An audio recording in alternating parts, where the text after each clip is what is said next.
तेनाली रामा की कहानियां अद्भुत कपड़ा। एक समय की बात है। राजा कृष्णदेव राय विजयनगर में दरबार लगाकर बैठे थे। उसी समय दरबार में एक सुंदर महिला एक बक्सा लेकर आई। उस बक्से में एक मखमली साड़ी थी, जिसे निकालकर वह दरबार में राजा और सभी दरबारियों को दिखाने लगी। साड़ी इतनी सुंदर थी कि जो भी उसे देखता वह हैरान रह जाता। महिला ने राजा से कहा कि वह ऐसी ही सुंदर साड़ी बनाती है। उसके पास कुछ कारीगर हैं जो अपनी गुप्त कलाओं से इस साड़ी की बुनाई करते हैं।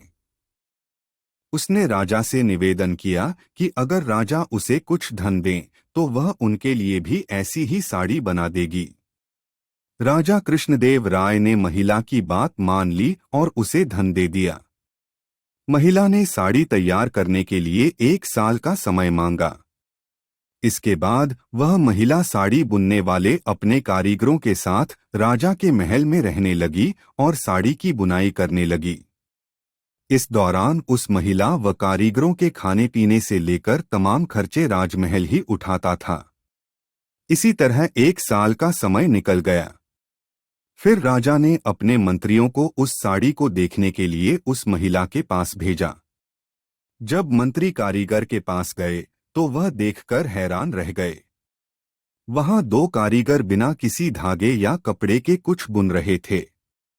महिला ने बताया कि उसके कारीगर राजा के लिए साड़ी बुन रहे हैं, लेकिन मंत्रियों ने बताया कि उन्हें कोई साड़ी दिखाई नहीं दे रही है। इस पर उस महिला ने कहा कि यह साड़ी सिर्फ वही लोग देख सकते हैं जिनका मन साफ हो और जीवन में उन्होंने कोई पाप न किया हो। महिला की यह बात सुनकर राजा के मंत्री परेशान हो गए। उन्होंने बहाना बनाते हुए उस महिला से कहा कि उन्होंने वह साड़ी देख ली है और वो वहां से चले गए।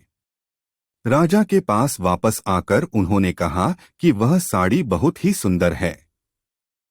राजा इस बात से काफी खुश हुए। अगले दिन उन्होंने उस महिला को वह साड़ी लेकर दरबार में हाजिर होने का आदेश दिया। वह महिला एक बक्सा लिए हुए अपने कारीगरों के साथ अगले दिन दरबार में आ गई। उसने दरबार में बक्सा खोला और सबको साड़ी दिखाने लगी।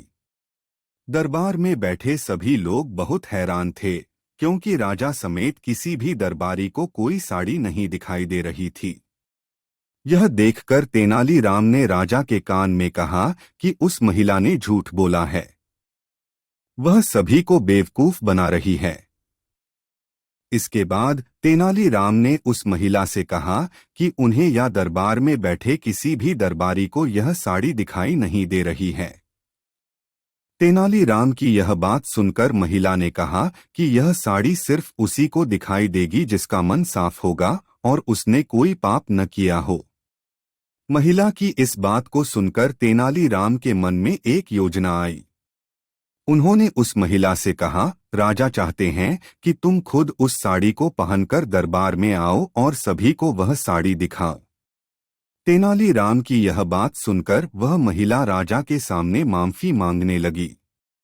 उसने राजा को सब सच सच बता दिया कि उसने कोई साड़ी नहीं बनाई है। वह सबको मूर्ख बना रही थी। महिला की बात सुनकर राजा को बहुत गुस्सा आया। उन्होंने उसे जेल में डालने की सजा सुना दी, लेकिन जब उस महिला ने बहुत विनती की तो उन्होंने उसे छोड़ दिया और माफ करके उसे जाने दिया। साथ ही राजा ने तेनालीराम की चतुराई की तारीफ भी की। कहानी से सीख, अधिक दिनों तक झूठ या धोखा छिपाया नहीं जा सकता है। एक न एक दिन सच्चाई सबसे सामने आ ही जाती है।